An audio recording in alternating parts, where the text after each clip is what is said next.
il y a voilà, il y a des choses que je veux partager, mais voilà, j'ai aussi envie que ce soit un échange entre nous. Mais peut-être que je vais démarrer par à quel moment l'idée d'un livre a émergé, en fait. Je pensais jamais que j'écrirais un livre. Je suis passée d'abord par une case.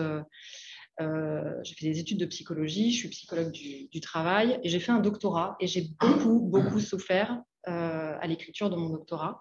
Donc, j'étais à milieu de penser que je prendrais du plaisir à écrire et que j'aurais envie de réécrire un jour. Vraiment, vraiment à milieu.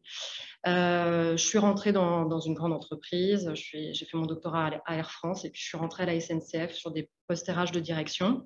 J'ai fait mon bout de vie et je ne me suis jamais posé de questions sur femme ou pas. J'avais juste pigé, grosso modo, un peu inconsciemment, qu'il y avait certains codes qu'il fallait que je respecte, notamment si j'avais envie de suivre en parallèle mon projet personnel, qui était d'avoir 4 enfants avec mon mari. Et donc, j'ai tracé ma route. Et en 2016, j'ai un poste à responsabilité dans cette organisation. Ça va. Je vais vous expliquer pourquoi je mets des guillemets à ça va. J'ai 3 enfants et je me dis, bon, ben, grosso modo, voilà, je tiens la baraque à peu près de tous les côtés, mais je sens quand même le besoin de partir en retraite de développement personnel pour la première fois. Je ne savais même pas trop ce que c'était que le développement personnel. J'ai fait de la psycho du travail, c'est-à-dire que j'ai passé beaucoup de temps dans des tableaux Excel. C'est pas exactement ce qu'on s'imagine de la psychologie. Et donc, voilà, développement personnel, travailler sur soi. J'ai fait une petite thérapie quand j'avais 20 ans, quand j'étais en première année de psycho, mais voilà.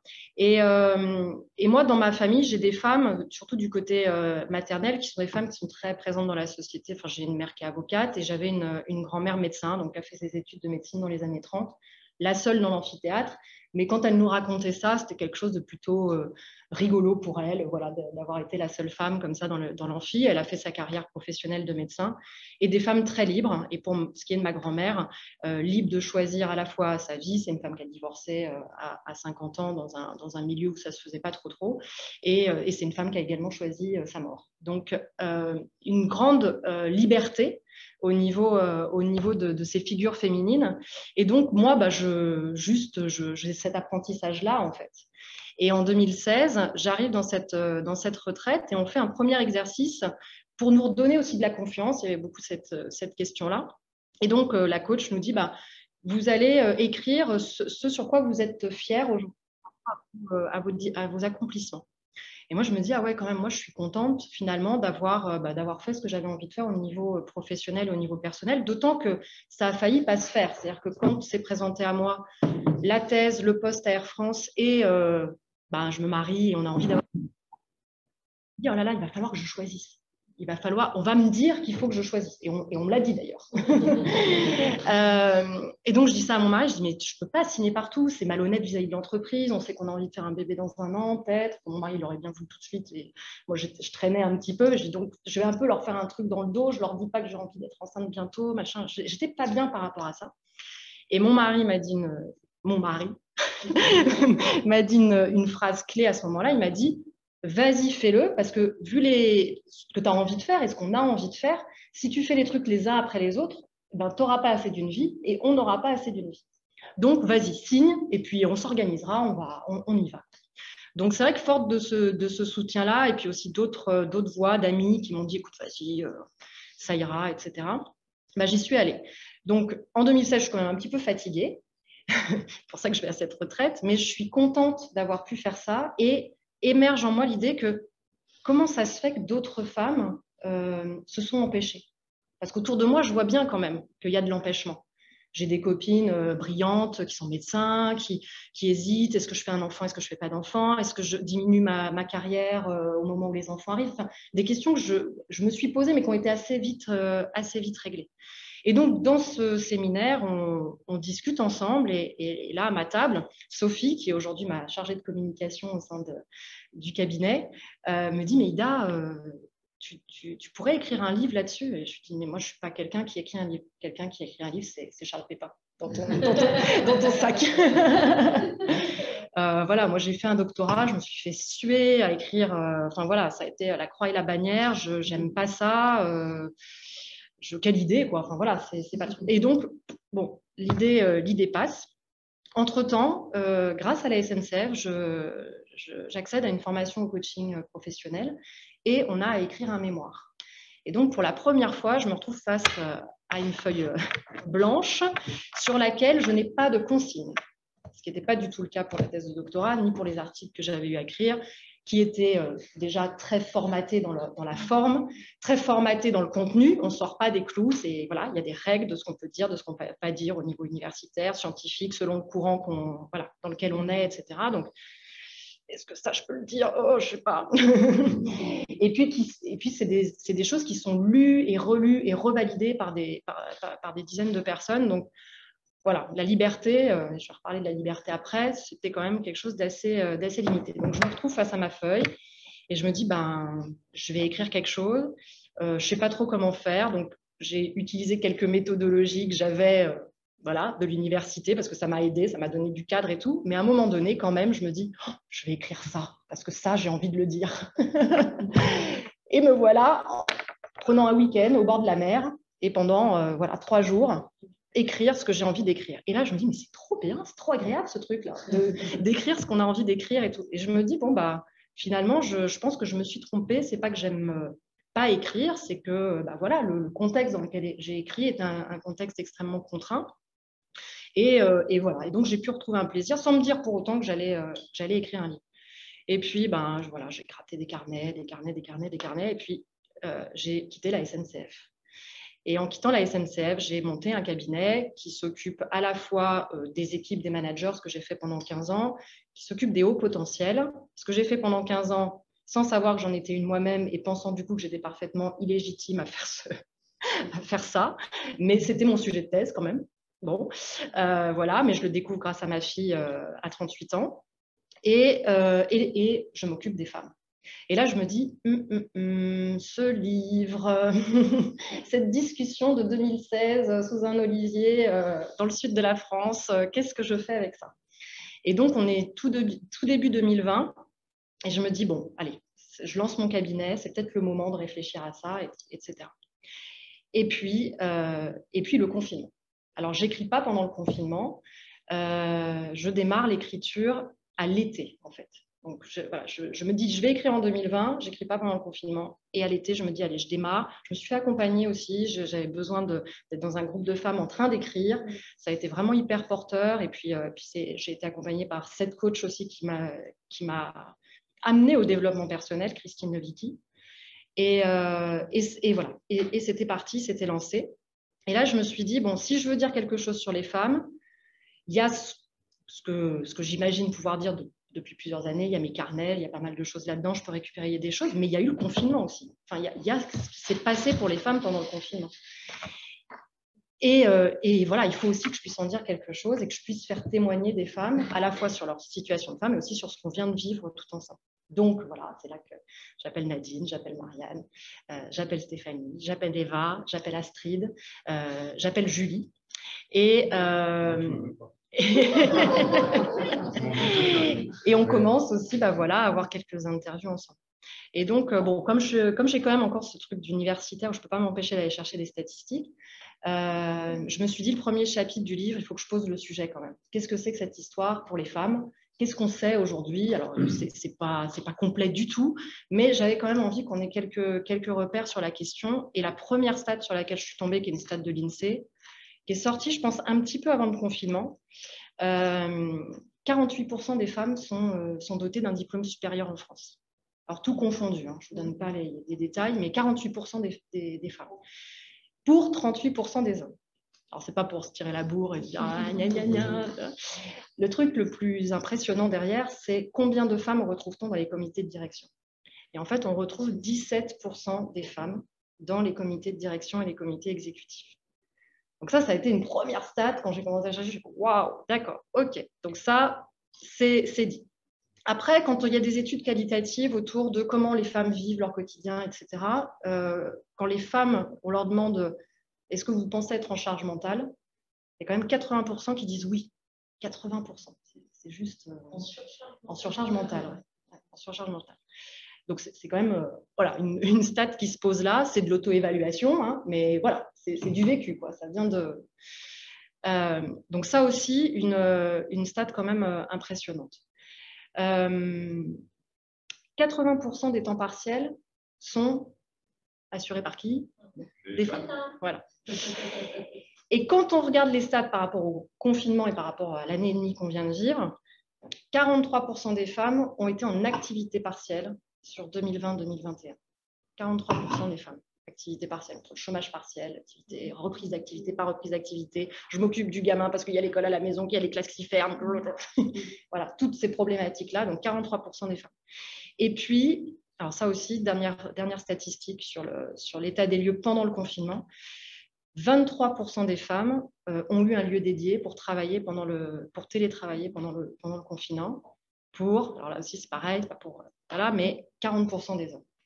Et alors, ça, c'est vraiment une stat qui m'a intéressée parce que quand elle est sortie, je me suis dit, ah ok, parce que jusque-là, j'avais une espèce de représentation. Je me disais, bon, globalement, vu ce que j'ai entendu pendant les co-développements, les groupes de femmes que j'anime, les clientes que j'ai, etc., j'avais une image où je me disais, bon, globalement, les femmes, elles se sont mises sur un coin de cuisine, sauf chez toi, Alexandre. Ah, merci. Voilà.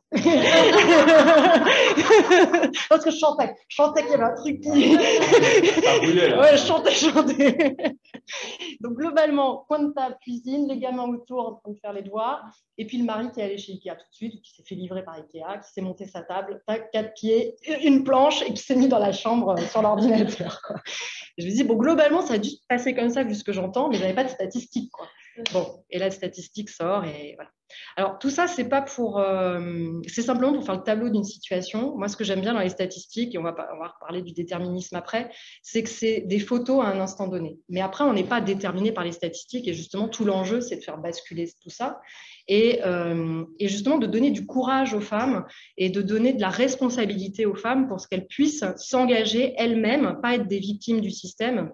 Je cite Elisabeth Roudinesco dans le livre, qui est historienne de la psychanalyse et psychanalyste, qui dit « Élevons nos filles en combattantes et non pas en posture victimaire ». Donc voilà, je ne dis pas ça pour dire « Ah, nous, pauvres petites choses qui sommes maltraitées par la société ». C'est vraiment plutôt pour dire « Voilà l'état des lieux actuel, ce n'est pas la peine de ne pas le regarder.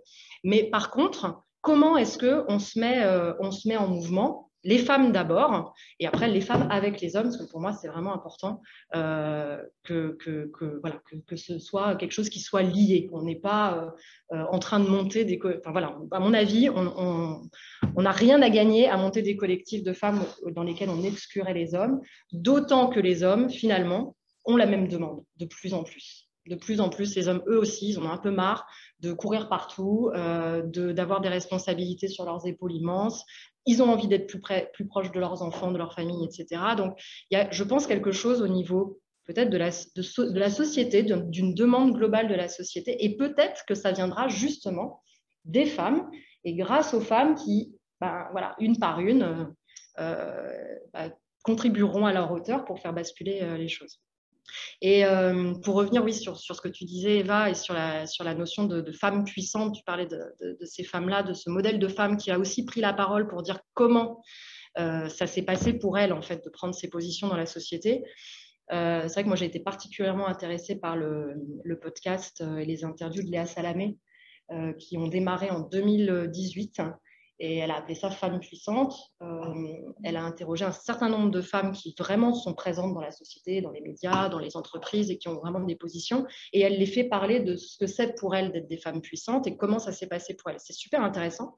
Et en même temps, quand j'écoutais ça, je me suis dit, mais il y a aussi toutes ces femmes puissantes du quotidien. Voilà, toutes celles qui passent pas à la radio, qui passent pas à la télé, et qui tous les jours vont au boulot, assument leurs responsabilités à des hauts niveaux aussi dans les organisations ou à des niveaux intermédiaires, mais qui sont là, qui sont médecins, qui sont je sais pas quoi. Enfin voilà, toutes ces femmes qui sont aussi présentes et avec leurs multi-casquettes et multi-activités, et pour lesquelles on ne dit pas grand-chose, en fait, finalement. On ne parle pas beaucoup de ce qui se passe pour elles. Donc voilà, donc j'avais aussi envie de faire cette possibilité de commencer à dire quelque chose sur les femmes-S. Donc femmes-S, pour moi, c'est les femmes uniques aux multiples facettes et qui ont envie de pouvoir les exprimer et qui ont envie de pouvoir mener tous leurs projets de vie sans avoir à renoncer, sans culpabiliser, parce que la culpabilité, c'est quand même un gros sujet chez les femmes, et sans avoir ce sentiment de sacrificiel dans leur vie. Voilà. Donc, la première partie du livre, elle est vraiment sur cet état des lieux. Et ensuite, l'invitation à sortir de ces statistiques et à agir, à se réunir et à devenir finalement ces femmes. Donc, je vais juste vous lire un petit passage par rapport à ça. Donc, je vais vous lire la fin du premier chapitre, donc dans lequel je termine ce tableau et je fais une proposition. Et si devenir femme, c'était emprunter ce chemin de libération singulier à chacun d'entre nous, s'offrir la possibilité d'aller à la rencontre de soi, ce terrain le plus proche et peut-être le plus lointain. Si devenir femme, c'était s'accorder le cadeau de l'autorisation de devenir soi, de traverser cet inconnu au-delà de notre éducation, de nos histoires familiales, sociales et culturelles. Si devenir femme, c'était emprunter ce chemin de traverse, s'y perdre peut-être, et comprendre qu'il est la voie de sa propre découverte, de la possibilité de se trouver, quelque part, au croisement de ce qui nous a construit, au croisement du passé, du bilan de ce que nous sommes maintenant et de l'avenir, ce vers quoi notre désir d'être nous pousse. Si devenir femme, c'était partager entre sœurs, toutes semblables et différentes, ce qui au plus profond de notre être nous guide et nous pousse à agir, à aimer et à transmettre. Alors, je suis heureuse de partager ici sur ce que j'ai moi-même traversé jusqu'ici en tant que femme-S, en tant que mère, en tant qu'accompagnante, oreille penchée vers vous et cœur ouvert pour accueillir vos questionnements, vos souffrances et votre courage de faire ce pas vers vous. J'aimerais ici vous dire ce qui a fait sens pour moi dans mon propre chemin et au travers de ceux que je peux soutenir en offrant un lieu, un temps, un espace de parole, de soulagement, de repos et de création. J'aimerais vous parler de ce chemin long et parfois douloureux de développement, de libération. J'aimerais vous parler de votre potentiel inestimé, inconnu, enfoui parfois, celui qui est là, déjà là, qui est à prendre, à cultiver, à découvrir, à faire vivre. J'aimerais vous parler de ce qui crée votre réalité, du pouvoir que vous avez dessus, de la transformation que vous avez la possibilité d'opérer à chaque instant. J'aimerais vous parler de ce qui insuffle l'énergie pour poursuivre ce long travail, ce remodelage des guides et des inspirations que vous trouverez sur votre chemin, sur votre quête.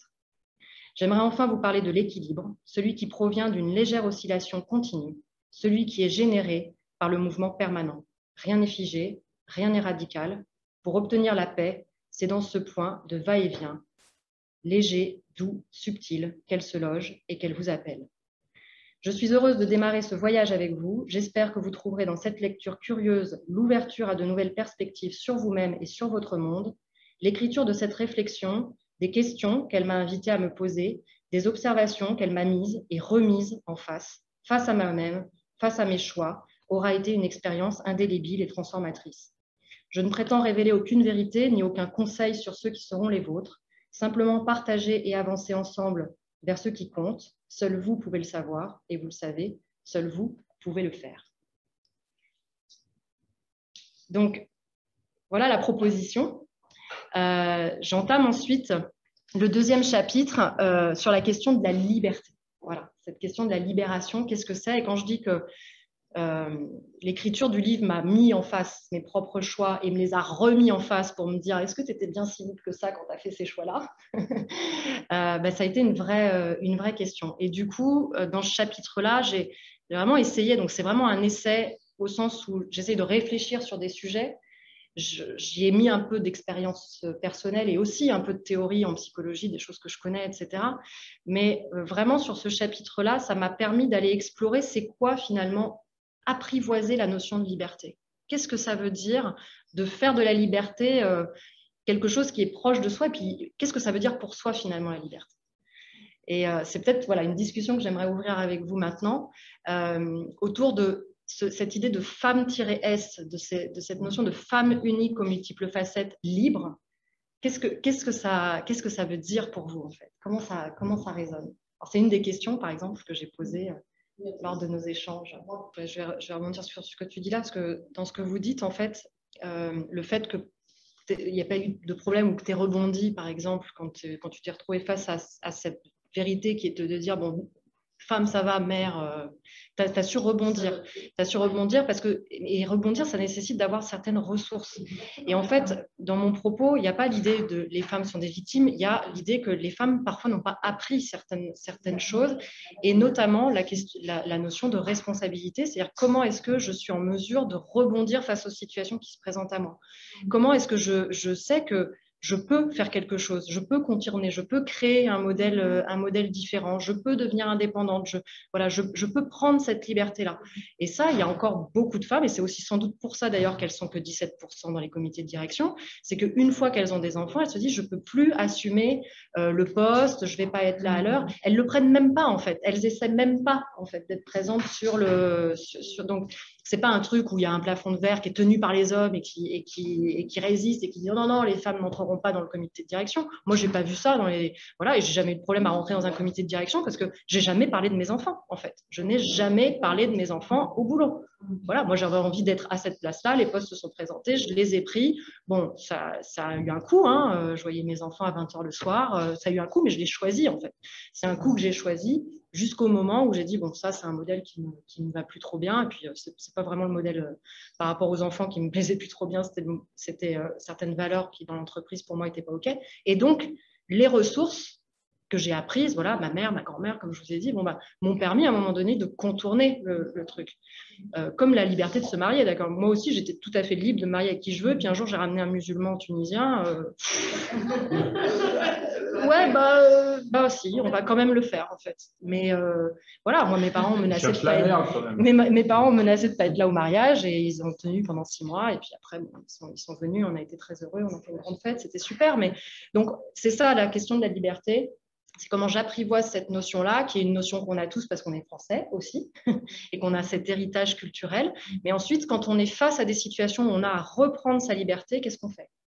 Voilà. Et parfois, on a les ressources, parce qu'on les a apprises, et parfois, on les a moins. Et c'est aussi pour ça que j'ai créé une école, en effet, qui est destinée aux femmes. Mais j'espère bien qu'un jour, ce sera femmes et hommes-s. Mais parce que là, il y a vraiment, en tout cas, voilà, c'est là où moi, je me sens appelée à aider aujourd'hui.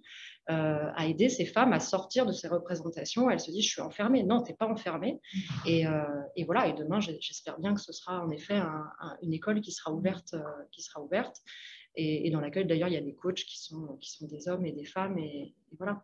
Mais voilà, il y a vraiment ce point-là, du coup, sur cette notion de liberté. Est-ce que je me suis déjà posé la question de comment je pouvais me la réapproprier, et puis qui donne un peu le vertige aussi quand même, quand on essaie de l'explorer. Dans le bouquin, en fait, à aucun moment je dis que les femmes françaises ne sont pas libres.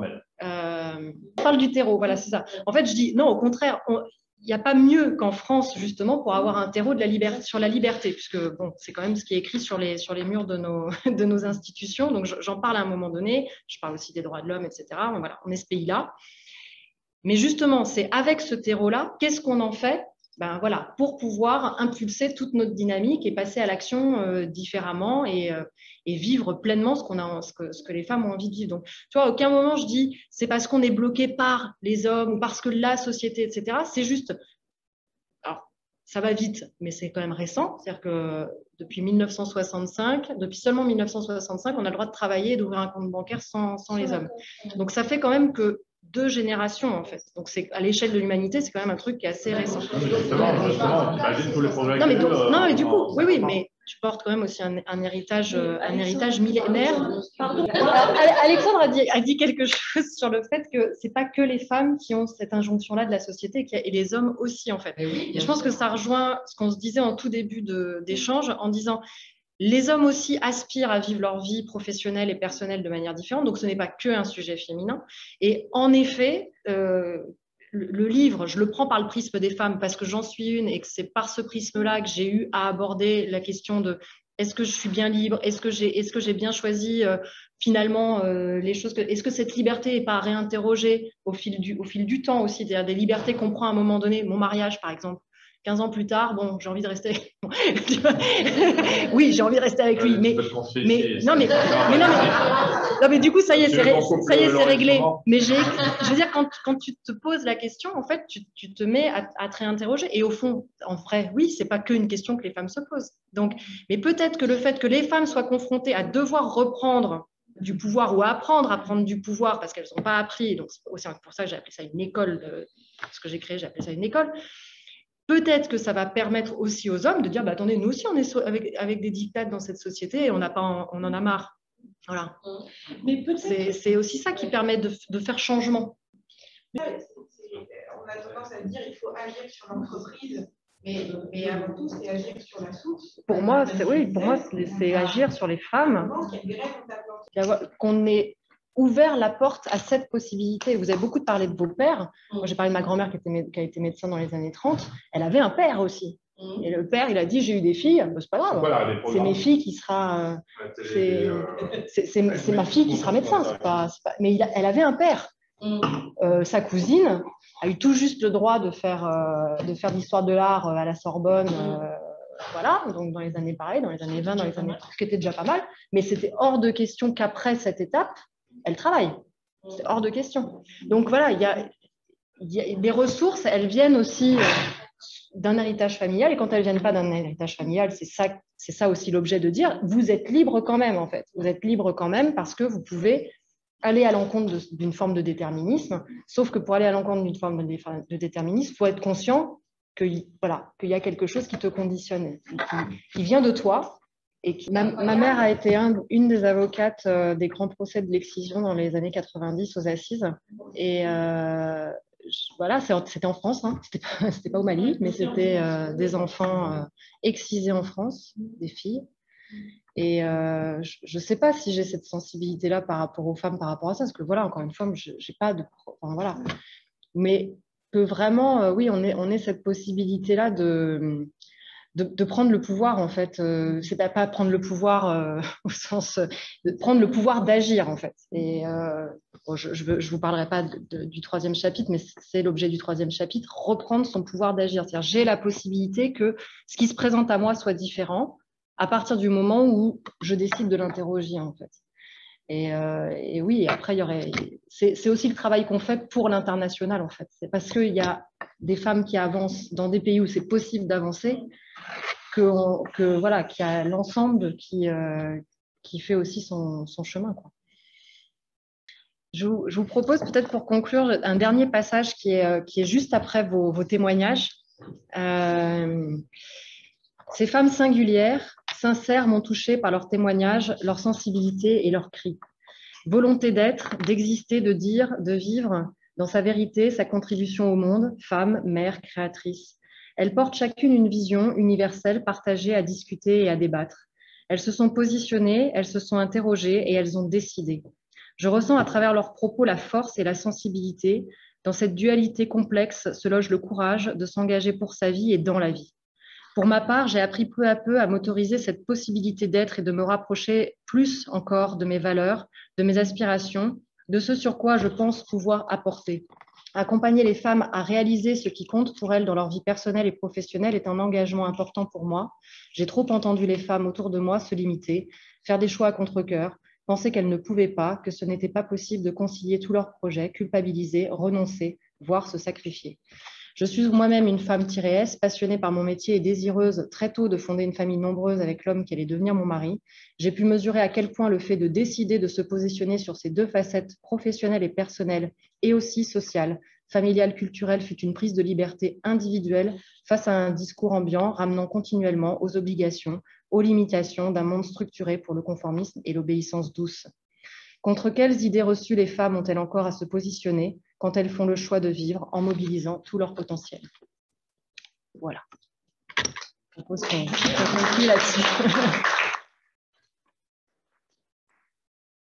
Merci pour ces débats, ces échanges. Tu parlais des femmes dans le monde. Le courrier international en mars, là, avait titré La condition des femmes dans le monde, hein, donc a reculé de 30 ans en un an du fait de la pandémie et du fait, bah, voilà, quand il y a 43% des femmes qui sont, je parle pour la France, mais en activité partielle, bah oui, du coup, c'est pas elles qui prennent la promotion derrière, c'est pas elles qui progressent en salaire. Donc, et si après on expand ça à tous les autres pays, 30 ans ils ont évalué de recul, un retour en arrière. Et est-ce que tu as évoqué les violences J'ai évoqué les chiffres sur l'augmentation des violences pendant le confinement parce que, voilà, comme je l'écris au mois d'août, c'est vrai que je dis, il y a aussi des choses qui sont passées là, quoi, qui sont sous nos yeux. Donc, j'ai créé une école des femmes pour les accompagner justement à mener leur projet de vie, quel qu'il soit, et cesser d'être dans une réflexion où soit je peux faire des enfants, c'est un truc très classique, soit je fais des enfants, soit je fais une carrière. Mais en fait, il y aurait mille autres trucs à faire. Hein. On peut ne pas faire d'enfants, ne pas faire de carrière et faire plein de trucs dans la vie. Donc, c'est vraiment réouvrir qu'est-ce que vous avez envie, en fait. C'est vraiment reposer ces questions fondamentales. Qu'est-ce que je veux? Comment je le construis? Quelle est la posture que j'adopte pour rendre favorable mon projet et pour réussir mon projet? Donc, c'est en ça que c'est une école, parce qu'il y a vraiment des choses à savoir. Et là, je ne l'ai pas développé, mais quand j'ai fait ma thèse de doctorat, j'ai travaillé sur des équipes managers. Voilà. Et j'avais pour mission d'aller définir c'est quoi un manager qui est performant et bienveillant. Donc, voilà. Et donc, voilà, je suis allée sur le terrain, j'ai interrogé ces personnes. Et donc, qu'est-ce qui se passe dans des équipes où les gens sont bien, où il y a du bien-être et où ils atteignent leurs résultats? Et on a décroché 6 dimensions importantes. Et en fait, quand j'ai créé l'école, je me suis dit, mais en fait, c'est pareil pour les femmes. C'est-à-dire que les femmes, elles ont besoin de connaître ces compétences-là, elles ont besoin d'avoir ces compétences-là pour être bien dans leur projet, comme en management, hein, on manage des projets. Donc, pour être bien dans leur projet et pour arriver à l'objectif qu'elles se sont fixées, quoi. Alors, si c'est un poste, c'est un poste. Si c'est un enfant, parce qu'il y a aussi des femmes qui n'arrivent pas à avoir d'enfants, donc ça aussi, c'est des projets à accompagner. Si c'est avoir les deux, c'est les deux. Si c'est rien avoir de tout ça et vivre sa vie sur un autre modèle, c'est voilà. Comment je mène mon projet de vie en me sentant bien et en atteignant mes objectifs. Donc, voilà. Donc, dans cette école, c'est le fait de pouvoir permettre aux femmes de développer ces ressources-là, de les connaître, et puis ensuite d'aller mieux aussi savoir qui elles sont, ce qu'elles veulent et ce qu'elles ont comme force, comme valeurs, qui sont déjà là en fait, mais qui parfois c'est un peu au fond du, sac. C'est-à-dire des cours? Alors, il y a des ateliers. Il y a des ateliers. Et puis voilà, oui, en fait, il y a des thématiques sur les ateliers. Donc, c'est là où j'ai voulu que ça s'appelle école pour revenir je trouve, à la beauté du mot qui est un peu oublié, parce qu'on apprend à nos enfants à être des élèves, mais apprendre à être un élève, ça veut dire être derrière sa table et être bien sage. Moi, j'aimerais bien revenir au mot élève. Je m'élève. Voilà, m'élever. Voilà, je grandis. Je progresse, etc. Et donc, je trouvais intéressant l'idée de pouvoir proposer ça aux femmes parce que voilà, on a aussi besoin de grandir et d'apprendre des choses. Moi, ces dernières années, j'ai appris énormément ces dernières années. Ça m'a été utile professionnellement, personnellement. Et voilà, il a fallu que de toute façon, je pense que moi, je n'ai pas trop quitté l'école parce que voilà, j'ai fini mon doctorat à 30 ans et j'en ai 40 et j'ai l'impression de… Voilà. Donc voilà, mais oui, d'être en apprentissage permanent, d'être un élève en permanence, je trouve que c'est intéressant comme idée. C'est pas de l'accompagnement. Donc derrière, il y a du coaching. Derrière, il y a de la technique de coaching, il y a de l'accompagnement individuel, il y a de l'accompagnement collectif. Et donc voilà, après, il y a des ateliers où je transmets des choses aussi dans différents domaines. Voilà, psychologie positive, psychologie du travail, management, empowerment. Donc voilà, c'est à la croisée des chemins entre toutes ces disciplines, en fait, entre la psycho, le management, l'enseignement. J'ai été prof aussi à la fac, donc je pense que c'est un peu toutes mes casquettes qui sont là et qui ont fait émerger cette école.